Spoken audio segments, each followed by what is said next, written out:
réconfort et de soutien dans les moments difficiles. Cliquez sur le lien dans la description de la vidéo. Mardi 9 avril 2024 page 2 Adorer Dieu avec le cœur résumé. Dans l'adoration, on s'offre à Dieu avec gratitude. L'adoration parle de l'humiliation, de l'impuissance de l'homme devant ce qu'est Dieu, elle parle de s'abaisser devant Dieu et de l'élever pour ce qu'il est. Par Javier Ramon Abel, pour sa part, apporta une partie des premiers-nés de ses brebis et leur graisse. Et l'Éternel regarda avec faveur Abel et son offrande Caïn. Et Baki, possession. Abel, et respiration, souffle, vapeur d'après le nom lui-même, nous pouvons voir la différence entre et sa fille Génie, âgée de 6 ans. Comme tous les hommes de cette ville, Juan allait travailler chaque matin à vélo, rentrait chez lui à 5 heures et se consacrait à travailler dans son jardin jusqu'à l'heure du dîner. Puis, il a passé du temps avec son père et sa famille. C'était un homme que tout le monde appellerait un homme ordinaire et simple. Mais il avait une chose pendant 5 années consécutives, Juan avait remporté le ruban bleu lors de l'exposition annuelle. Le jour du concours est arrivé samedi et c'était vendredi et il a décidé de laisser la rose pour la transplanter le lendemain matin. Mais alors qu'il était encore en train de prendre son petit déjeuner, une tragédie s'est produite. Sa petite fille Génie il a couru dans la cuisine, plein d'enthousiasme. « Regarde papa, regarde ce que j'ai attrapé pour toi. » Dans sa petite main sans la moitié des pétales et dans sa tête tombée, il y avait la rose de Juan, la rose du prix. Cet après-midi-là, les visiteurs de l'exposition ont été surpris lorsqu'ils sont arrivés à la rose de Juan. Dans le pot de fleurs que Juan avait metté la photo de sa fille Génie. N'attendez pas qu'il soit trop tard, devenez membre de la chaîne aujourd'hui et obtenez du réconfort et du soutien dans les moments difficiles. Cliquez sur le lien dans la description de la vidéo. 9 avril 2024 page 2 Quand le juge a trouvé. Après avoir appris ce qui s'était passé, ils lui ont offert un ruban bleu honorable. Certains ont dit que la rose qui n'était pas une rose était la plus belle que Juan ait cultivée.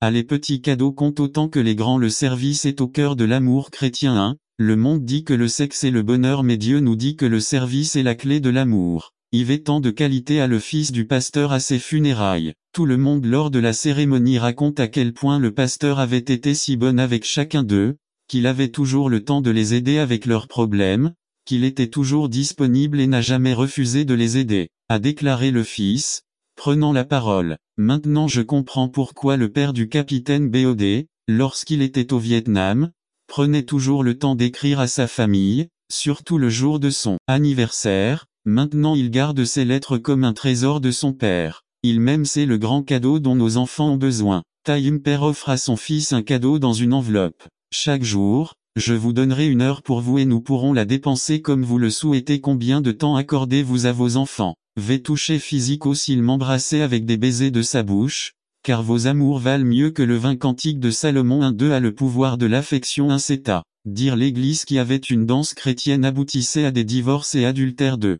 L'affection utilisée correctement, l'affection peut nous unir à embrasser vos enfants, caressez-les, dites-leur qu'ils sont importants, parce qu'ils le sont. B. Faites la cour à votre femme, faites-la tomber amoureuse, complimentez-la, faites voir à vos enfants combien vous l'aimez, c'est puissant. B. Soyez engagés envers la fidélité de votre famille. Proverbe 6, 20 à 25. 1. Ne prenez pas de risques inutiles. 2 Timothée 2, 22, 2. Faites attention aux dangers subtils. Proverbe 5. J'ai été déçu par une paire de Nike lors d'une visite que j'ai effectuée avec Elina, ma femme, à Séoul, en Corée du Sud, où s'est déroulée la Coupe du Monde il y a quelques années.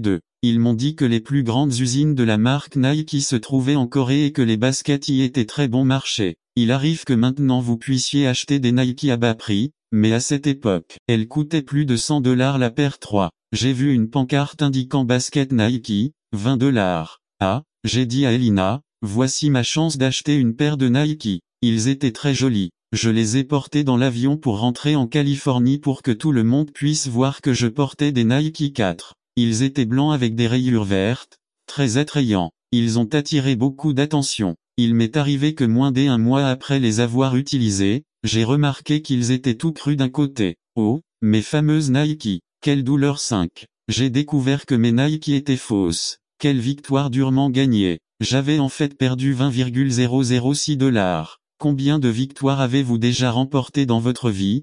Combien de Nike? Combien de cris de joie avez-vous poussé pour des victoires pour découvrir en peu de temps que c'était faux? 7. De combien de victoires êtes-vous déjà heureux? Un jeu, une petite amie, un voyage, une bonne note à l'école, la même paire de chaussures de tennis Nike, des victoires, Nike qui ont duré peu de temps, de fausses victoires qui se sont soldées par une défaite 8. Le garçon vous a invité au banquet, vous étiez si heureux que le lendemain, il vous a dit pas toujours. Vous vous êtes faufilé avec votre petite amie, Nike, une victoire qui disparaît lorsque votre maman ou votre papa vous surprend sur la vague. Le petit ami qui vous a dit hier qu'il vous aimait beaucoup, vous dit aujourd'hui pas plus. 2. La vraie Nike se pourrait-il qu'il y ait de vraies victoires, les Nike, qui ne finissent jamais. Y a-t-il des Nike en qui je peux faire confiance? Ne croyez-vous pas qu'il devrait y avoir des victoires qui durent plus longtemps? 1. Je veux vous dire qu'ils existent. Vous pouvez être propriétaire de Nike.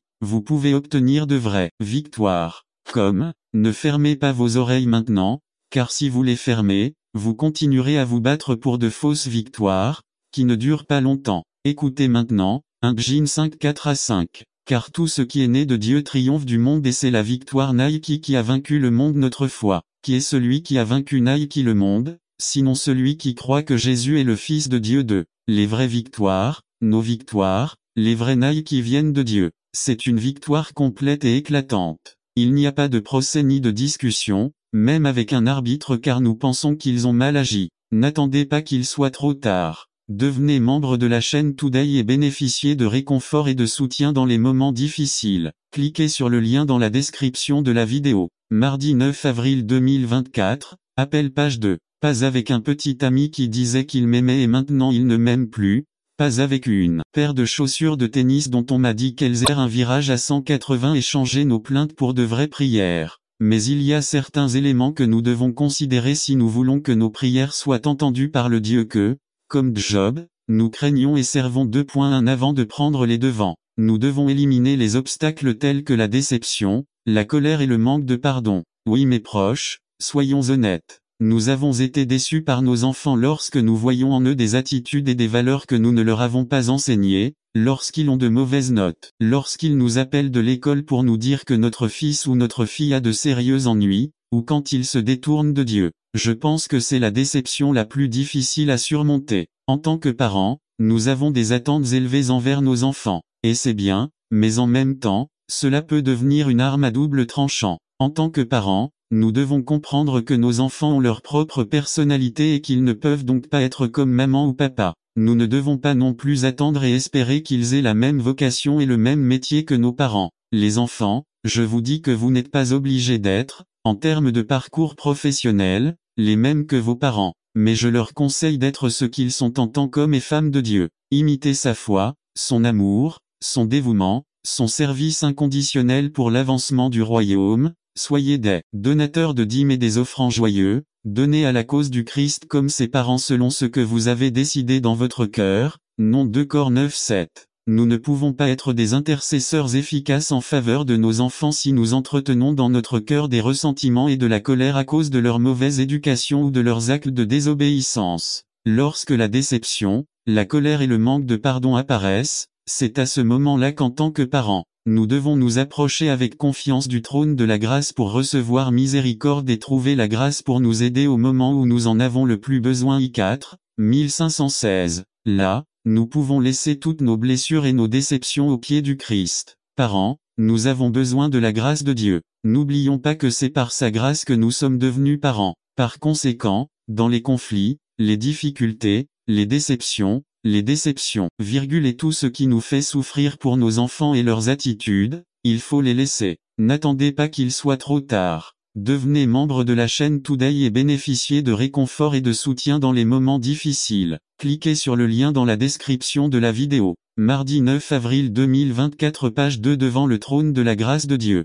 S'obstiner dans la même chose, c'est essayer de trouver une issue à un carrefour. À quoi pouvons-nous remédier en restant déçus et en colère contre nos enfants? Rien. Cependant, nous gagnerions beaucoup si, au lieu de leur faire la leçon, ce qui agace les garçons et les rend apparemment plus sourds et désobéissants, nous tombons à genoux, levons les yeux au ciel et intercédons pour eux et comme Job nous disons, Seigneur, purifiez mes enfants, car peut-être ont-ils péché contre vous et vous ont-ils renoncé dans leur cœur. C'est pourquoi, mes chers pères et mères, Comme le dit la Bible, croyant sensé et équilibré saura faire la distinction entre la colère destructrice et constructive. Vous ne vous cacherez pas derrière la façade d'une juste indignation lorsque votre irritation résulte de votre propre égocentrisme, égoïsme ou frustration. 1. Dans le cas de Santiago, la colère détruisait la paix de la communauté, la paix de l'Église, la paix des familles, mais une grande partie de cette colère était due à une langue incontrôlée. 2. C'est pourquoi Paul écrit que votre parole soit toujours agréable, assaisonnée de sel, afin que vous sachiez comment il vous convient de répondre à chacun. Col 4, 6. IV. Conclusion. Il est intéressant de noter que dans cette section, Jacques qualifie les paroles prononcées hors de propos et avec colère de saleté et méchanceté. 1:21a. Dans nos propres mots, je dirais aujourd'hui combien de saletés sont dites sans mesure et qui détruisent tant de gens. 1. Des paroles, de la colère et des conflits qui détruisent les relations et minent la vie spirituelle de la communauté. Vient ensuite l'appel: recevez avec douceur la parole implantée. 1:21 et soyez des exécutants de la parole, et non seulement des auditeurs. 1:22. Le christianisme n'est pas seulement cette vérité doctrinale que nous acceptons et défendons lorsque quelqu'un l'attaque. Le christianisme est la manière pacifique dont nous vivons en tant qu'Église, en communauté, entre familles et proches. 3. Ne me parlez pas de vos croyances, à moins que votre vie ne me montre que ce que vous croyez est vraiment vrai. 4. Comment vivez-vous avec les membres de l'Église? Comment vivez-vous avec ceux qui sont à la maison? Comment vivez-vous avec vos enfants? Leur n'attendez pas qu'il soit trop tard. Devenez membre de la chaîne Today et bénéficiez de réconfort et de soutien dans les moments difficiles. Cliquez sur le lien dans la description de la vidéo. Mardi 9 avril 2024, page 3. Mari ou femme, vos petits-enfants, quel exemple voient-ils? 5. Jacques a encore quelque chose à dire à ce sujet lorsqu'il parle de la langue. En attendant, voici l'avertissement de Paul. Éphésiens 4, 22-32. Quant à votre ancienne manière de vivre, rejetez votre vieil homme, qui est corrompu par des désirs trompeurs. 23. Mais soyez renouvelés dans l'esprit de votre intelligence. 24. Et revêtez-vous de l'esprit homme nouveau qui a été créé à l'image de Dieu dans la justice et la sainteté de la vérité. 25. C'est pourquoi, laissant de côté le mensonge, dites la vérité chacun de vous à votre prochain, car nous sommes membres les uns des autres. 26. Soyez en colère, mais ne péchez pas. Ne laissez pas le soleil se coucher sur votre colère. 27. Et ne cédez pas la place au diable. 28. Que celui qui a volé ne vole plus,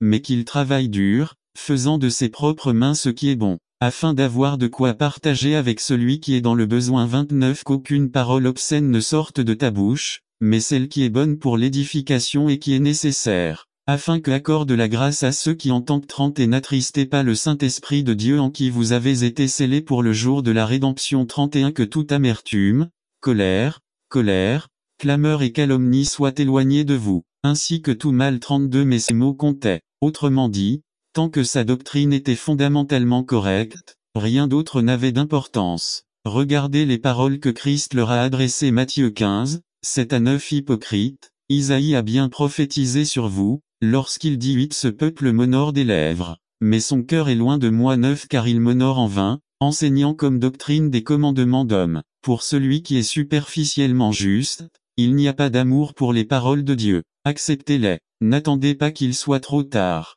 Devenez membre de la chaîne Today et bénéficiez de réconfort et de soutien dans les moments difficiles. Cliquez sur le lien dans la description de la vidéo. Mardi 9 avril 2024, page 2. En externe, car ils améliorent leur apparence et les gonflent de fierté et de hauteur. Les mots sont faciles à prononcer mais les vies spirituelles viennent de Dieu. Nous voyons également ce qui suit d'eux. La justice superficielle garde la lettre de la loi mais à l'intérieur il n'y a pas d'amour pour la vérité. Il existe une tentation de faire ce qui est juste aux yeux des hommes. Si tout le monde dit que nous sommes justes, cela doit être vrai. La justice extérieure seule plaît à l'homme, mais ne parvient pas à plaire à Dieu. Regardez les paroles du Christ. Matthieu 23, 27. Malheur à vous, scribes et pharisiens hypocrites, car vous ressemblez à des tombeaux blanchis à la chaux, qui paraissent beaux au dehors, mais qui, au dedans, sont pleins d'ossements de mort et de toutes impuretés. Dieu ne se soucie pas de la beauté de nos vies si la justice est fabriquée par l'homme. Il est offensé par cette parade de justice.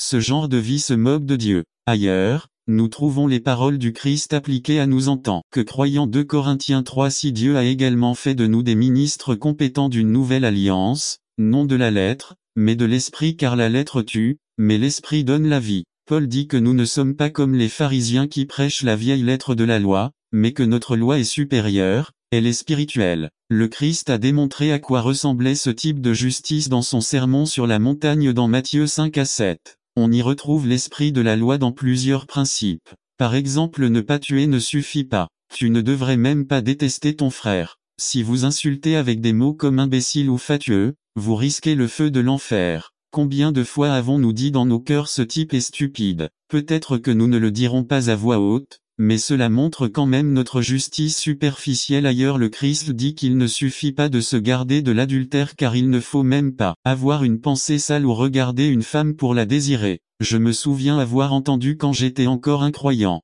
regardez, mais ne touchez pas. Mon ami, si telle est votre philosophie, elle vient du diable. Quiconque voudrait déshonorer une femme dans son esprit est un fornicateur, aux mains sales, qui ne comprend pas que la vraie justice de Dieu commence dans le cœur. Le Christ dit: il ne suffit pas d'aimer son prochain, il faut aussi aimer ses ennemis. Certains diront: mais c'est impossible. Le Christ dit que nous devons dépasser la justice humaine. Nous devons posséder, ou mieux encore, être possédé par considéré comme l'un des plus grands artistes de tous les temps. On raconte que lorsque cet homme commençait une de ses œuvres, il l'abandonnait dans un accès de mauvaise humeur, de sorte qu'il laissait plus d'œuvres inachevées que celles qu'il avait achevées. À Florence, en Italie, il existe un très grand échantillon de ces œuvres qu'il n'a jamais achevées. 4. Quelle différence avec le Seigneur Jésus-Christ! Il n'a rien laissé d'inachevé. Rien n'allait l'empêcher d'accomplir son grand sacrifice pour nos péchés, car rien ne pouvait arrêter sa main. Tout ce que Dieu propose, il le fait et le complète complètement. Il offre le salut comme une œuvre complètement achevée. Il n'y a plus rien à faire pour vous ou moi. Et cela nous amène à la question suivante: que signifient ces deux mots pour les hommes et les femmes d'aujourd'hui? IV. Pour le croyant en Christ, ce sont des paroles de sécurité. Cela signifie que le salut du vrai croyant est totalement assuré. Le Christ a absolument tout fait. Beaucoup croient que la mort de Jésus au calvaire a rendu possible le salut des pécheurs. Mais dire cela, c'est lui retirer toute sa vertu et minimiser l'œuvre du Christ. Dire cela, c'est dire que sur la croix personne n'a été réellement sauvé. Autrement dit, le salut de personne n'a été acheté. C'est-à-dire que seule la possibilité a été réalisée. Mais la Bible enseigne clairement que sans effusion de sang, il n'y a pas de rémission des péchés. Et comme le sang de Christ a été versé, sur la croix, Christ a acquis tout ce dont nous, pécheurs, avons besoin pour être sauvés. Christ a efficacement racheté ceux qui lui appartiennent. Le Christ a dit: je donne ma vie pour les brebis. Il est venu mourir pour son peuple. Il est venu mourir pour ses brebis. N'attendez pas qu'il soit trop tard. Devenez membre de la chaîne Today et bénéficiez de réconfort et de soutien dans les moments difficiles. Cliquez sur le lien dans la description de la vidéo. Mardi 9 avril 2024, page 3. Pour ceux que le Père lui avait donné. Il est venu mourir pour son Église. Il est venu sauver ce qui était perdu. Et la merveilleuse nouvelle de la croix est que Christ a réussi ce qu'il entreprenait. Ainsi, celui qui s'est repenti de ses péchés et a cru en Jésus comme son sauveur personnel peut entendre les paroles de Jésus comme garantie que son salut est assuré, puisque le Seigneur a tout fait. Tout ce que nous avons fait, c'est recevoir le salut comme un cadeau. Tout dépend de lui, c'est pourquoi toute la gloire lui revient. Le croyant ne cherche pas à être sauvé, mais c'est que tout a été payé, tout a été accompli par Jésus. C'est certains chrétiens qui disent avoir cru en Jésus-Christ comme leur sauveur passent leur journée à se demander si Dieu les a vraiment acceptés. Ils ne sont jamais sûrs de leur relation avec Dieu, et c'est pourquoi ils vivent piégés dans le découragement que produit l'échec face aux tentations. Ils oublient que par Christ ils ont été acceptés dans le bien-aimé. Frères, tout est accompli signifie que notre acceptation par Dieu est complète. Je suis accepté par Dieu non pas à cause de ce que nous faisons, mais à cause de ce que Christ a fait pour nous. Ces paroles du Christ doivent aussi nous encourager à poursuivre notre pèlerinage à travers cette vie, car si le Seigneur n'a pas lésiné sur le fait de nous donner chose que personne d'autre que Jésus n'aurait pu lui donner, la grâce et le pardon. Jésus a traité cette femme avec compassion, dignité, ouverture et espérance, contrairement à la façon dont les religieux l'avaient traitée. Mais qu'est-il arrivé à la loi? Cela n'a-t-il pas été réalisé? Nous pourrions penser que cette femme a obtenu son péché à moindre coût, voire gratuitement. Apparemment, le péché de cette femme est resté impuni. Mais ce n'est pas vrai. À la fin de l'histoire, quelqu'un devait mourir pour cet adultère. La loi de Moïse et finalement celle de Dieu ne pouvaient pas rester ainsi. Non. Jésus irait mourir pour ce péché et tous les autres péchés de cette femme. Le donneur de la loi est celui-là même qui l'a payé par sa mort en notre faveur. Celui-là même qui nous accorde aujourd'hui le pardon gratuit est celui-là même qui a dû le payer de son sang sur la croix du calvaire. Le salaire du péché est la mort. Jésus le savait très bien. C'est pourquoi la vie de cette femme ne pouvait pas continuer de la même manière. Jésus lui dit: va et ne pêche plus. Désormais, puisque vous avez été pardonné, vous devez vivre dans cette nouvelle condition. Vous devez montrer par vos actions le travail de transformation que Dieu a accompli dans votre cœur.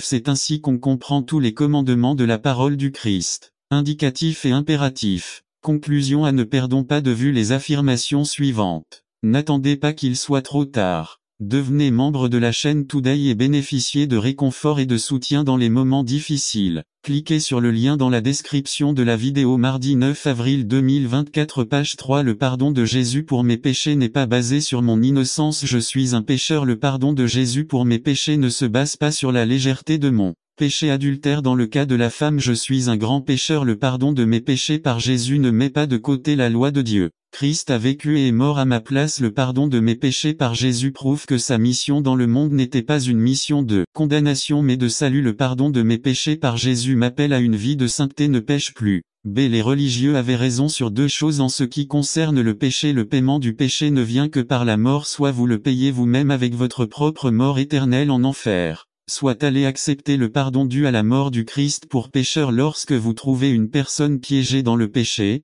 la seule chose que vous pouvez faire est de l'amener à Jésus. C'est et vous été pardonné. Non égale à venez à Jésus. Oui égale à réécouter l'appel du Christ. Examinez votre cœur. Vous êtes pire que vous ne le pensez. Mais la grâce de Dieu est plus grande que vous ne le pensez. Étendez le pardon à vos proches. N'attendez pas qu'il soit trop tard. Devenez membre de la chaîne Today et bénéficiez de réconfort et de soutien dans les moments difficiles. Cliquez sur le lien dans la description de la vidéo. 9 mars, avril 2024, page 4. Jésus, notre grand prêtre résumé. Les bénédictions pour le croyant du ministère d'intercession du Christ par Félix Ramirez. Jésus, le grand prêtre. Jean 17, 1 à 26. Son désir de notre tutelle du révérend Felton, qui est maintenant avec le Seigneur. En mars de l'année prochaine, cette église fêtera ses 30 ans à cet endroit. Un événement formidable car beaucoup avant, frères Martinet ont essayé d'ouvrir des travaux ici et n'ont pas réussi. Cependant, Dieu a permis que cela perdure pendant toutes ces années.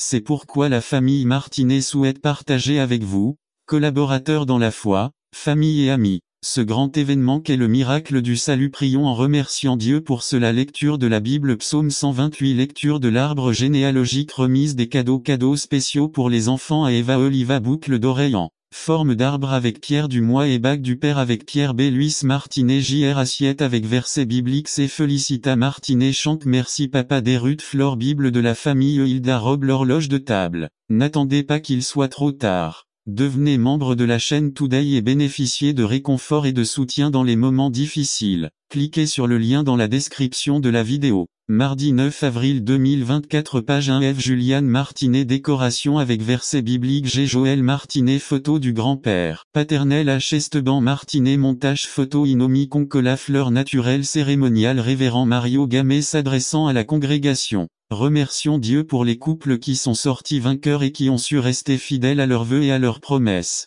Et nos frères Rêve, Luis Martinet et Alfonsa Martinet sont un exemple digne d'honneur, et nous participons avec eux à cette célébration et anniversaire de Boda de Ruby en tant que famille chrétienne. Certains trouveront peut-être étrange que l'on célèbre l'anniversaire d'une famille chrétienne, mais les frères Martinet ont toujours dit que c'est le Christ qui a fait d'eux un véritable mariage. Bien que les frères Martinet fêteront bientôt leurs 50 ans de mariage, le véritable anniversaire est celui où le Christ est entré dans le cœur du scorpion et en a fait une nouvelle créature, le transformant en agneau. C'est pour moi un honneur de célébrer un événement aussi glorieux et capital. En ce 40e anniversaire de nos chers frères Luis et Alfonsa, nous célébrons avec joie ce glorieux événement. Frères, nous nous sommes réunis devant Dieu, l'Église et ses témoins, pour confirmer devant le Tout-Puissant la fidélité au vœu de mariage de notre frère Luis et de sa très digne épouse Alfonsa. Depuis près de 50 ans, ils sont restés fidèles à leurs vœux, ayant engagé leur foi et leur bonne volonté.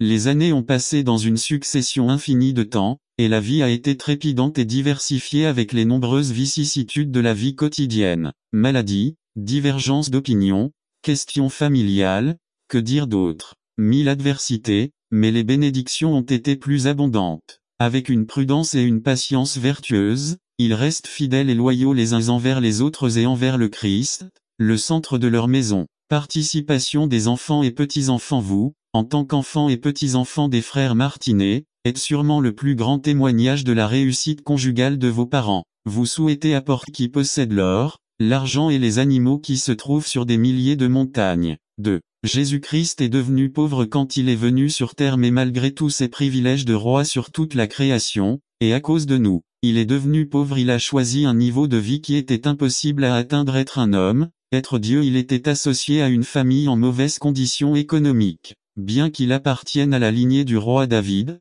la famille était devenue pauvre. Ésaïe 11:1 nous enseigne que Jésus serait comme une branche qui pousse d'un arbre mort. Sa vie entière a été marquée par la pauvreté. Il était sans abri. Luc 9:58. Il a choisi de dépendre de la charité des quelques amis qu'il a réussi à rassembler, plutôt que de créer une nourriture abondante pour subvenir à ses propres besoins. Il n'avait ni terre, ni parcelle, ni palais, ni argent stocké dans les banques. À l'heure de sa mort, il dut confier sa mère aux soins d'un de ses disciples, et il semble que tous ses effets personnels se limitaient aux vêtements qu'il portait, et que le jour de sa crucifixion ils furent distribués parmi les soldats en cette matière. Rien n'est plus remarquable que la différence entre les projets du Seigneur Jésus et ceux de beaucoup de ceux qui prétendaient être ses disciples et amis. Jésus n'a pas conçu un plan pour devenir riche, et il a toujours parlé avec la plus grande clarté des dangers liés à l'accumulation de biens. Il s'est placé parmi les personnes les plus pauvres de sa vie, et rares sont ceux qui n'ont pas eu autant de choses à laisser à leurs amis ou à alimenter la cupidité de leurs futurs héritiers. Il est mort pauvre. Il n'a fait aucun testament pour distribuer son héritage, puisqu'il n'avait rien à disposer. Il savait très bien l'effet qui se produirait s'il avait accumulé des richesses et devait les laisser derrière lui pour les distribuer à ses partisans. C'étaient des gens imparfaits et même au même endroit sur la croix, ils auraient été anxieux et engagés dans des discussions, comme cela arrive généralement lors des funérailles de quelqu'un de très riche. Jésus voulait que ses disciples ne soient pas détournés du grand travail auquel il les avait appelés par les richesses qu'il leur avait léguées. Il ne leur a même pas laissé de souvenirs matériels comme un mémorial à son nom. Ce fait que le Christ soit devenu pauvre est surprenant parce que il avait le pouvoir de choisir la voie par laquelle il viendrait. Il est peut-être venu dans la condition d'un prince splendide. Il aurait pu monter dans une calèche ou vivre dans un palais majestueux. Il a peut-être vécu avec la magnificence d'un roi oriental et a peut-être légué de grands trésors à ses disciples, des trésors plus grands que ceux de Salomon ou de tout autre roi célèbre. Et si Jésus était venu vivre majestueusement sur cette terre, s'il avait amassé de grandes richesses et s'il avait recherché les possessions terrestres comme tout le monde, il aurait simplement fait ce qui était juste et convenable. N'attendez pas qu'il soit trop tard. Devenez membre de la chaîne Today et bénéficiez de réconfort et de soutien dans les moments difficiles. Cliquez sur le lien dans la description de la vidéo. 9 mars, avril 2024 page 2. Mais il a simplement décidé de ne pas le faire. Le bel hymne que nous trouvons dans Philippiens 2:5-11 nous donne une représentation exacte du monde et la prière. Dans la vie chrétienne, la prière est une affaire de cœur. C'est vivant, dynamique. Dans d'autres religions, la prière est statique et morte. 3. La raison de cette différence est que la prière a pour objectif final le même objectif que Dieu a pour toute notre vie: nous transformer, nous renouveler à l'image du Christ. 4. La question de la prière est donc cruciale dans la vie du croyant. Dans ce passage, nous trouvons donc la vérité que proposition. Dieu veut transformer nos cœurs par la prière.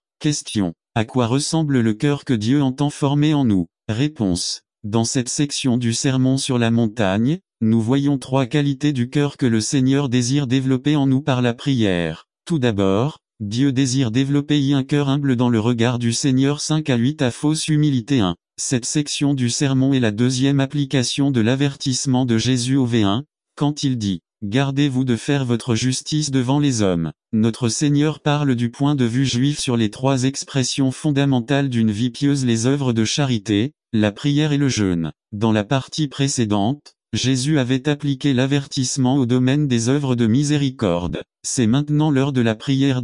En prenant ce passage à la légère, il semble que Jésus soit contre ces pratiques. Cependant, ce que le Seigneur veut nous dire avec ces paroles est tout le contraire. Il est totalement favorable à ces pieuses disciplines, mais pour autant que leurs véritables intentions soient correctes, qu'elles soient faites pour honorer sincèrement Dieu, puisqu'elles proviennent d'un cœur plein d'amour pour lui. C'est pourquoi ces religieux sont durement critiqués par Jésus pour les intentions de leur cœur être vus des hommes. N'attendez